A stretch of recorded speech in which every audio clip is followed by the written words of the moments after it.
Perkenalkan, nama saya Jesa Karen Papilaya, NPM saya 121142011901121, kelas E, jurusan keperawatan. Di saat ini saya akan menjelaskan tentang fototerapi pada bayi.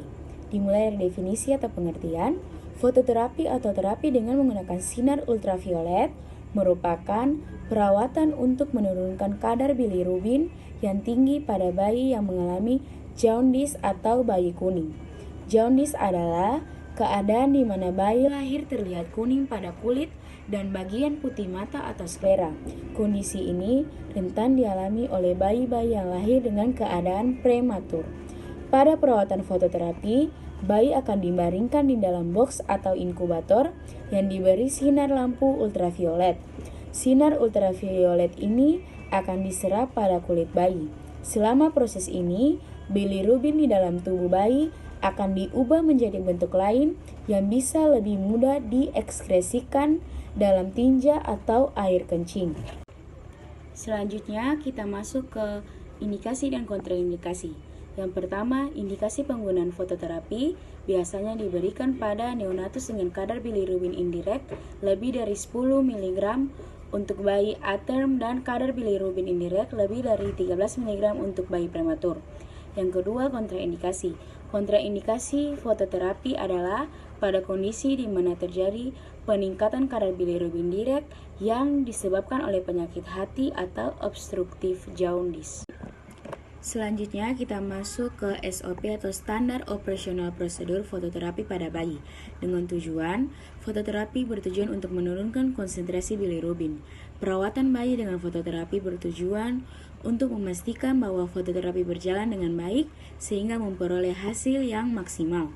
Alat dan bahan, yang pertama sarung tangan, yang kedua handwrap, yang ketiga inkubator, yang keempat blue light, yang kelima penutup mata bayi, yang keenam popok bayi, yang ketujuh bantal bayi, dan yang kedelapan 2 handuk kecil. Cara kerja, tahap prainteraksi, yang pertama menyiapkan alat dan bahan, yang kedua menyiapkan lingkungan. Kemudian masuk ke tahap orientasi, yang pertama memberi salam dan membina hubungan terapeutik. Yang kedua, menjelaskan tujuan tindakan kepada keluarga bayi. Yang ketiga, memberikan kesempatan bagi keluarga bayi untuk bertanya. Yang keempat, menanyakan kesiapan keluarga bayi sebelum tindakan dilakukan. Selanjutnya kita akan masuk ke dalam tahap kerja. Yang pertama, mencuci tangan. Yang kedua, memakai sarung tangan. Yang ketiga, lepaskan pakaian bayi kecuali popok. Yang keempat, kenakan penutup mata pada bayi. Yang kelima, letakkan bayi dalam inkubator. Yang keenam, ubah posisi bayi setiap 3 jam. Yang ketujuh, periksa kadar bilirubin setiap 12 atau 24 jam. Yang kedelapan, pantau suhu bayi. Yang kesembilan, observasi intake dan output bayi. Yang ke-10, edukasi serta motivasi keluarga. Yang ke-11, lepas sarung tangan. Yang ke-12, rapikan alat. Yang ke-13, cuci tangan. Selanjutnya kita masuk ke tahap yang terakhir, yaitu tahap terminasi. Yang pertama, melakukan evaluasi tindakan. Yang kedua, rapikan alat-alat yang digunakan. Yang ketiga, mencuci tangan. Yang keempat, mendokumentasikan tindakan yang telah dilakukan.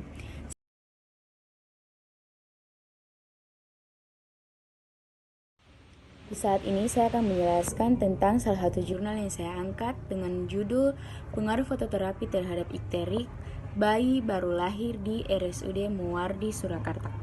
Di dalam jurnal ini diberikan pengertian fototerapi rumah sakit merupakan tindakan yang efektif untuk mencegah kadar total bilirubin atau TSB meningkat. Penelitian ini memiliki tujuan untuk mengetahui derajat ikterik pada bayi baru lahir sebelum dilakukan tindakan fototerapi dan derajat ikterik pada bayi baru lahir setelah dilakukan tindakan fototerapi. Di dalam jurnal ini dijelaskan sekitar 60% bayi baru lahir normal menjadi ikterik pada minggu pertama kelahiran. Hiperbilirubinemia atau indirect yang tak terkonjugasi terjadi sebagai hasil pembentukan bilirubin yang berlebihan karena hati neonatis belum dapat membersihkan bilirubin cukup cepat dalam darah.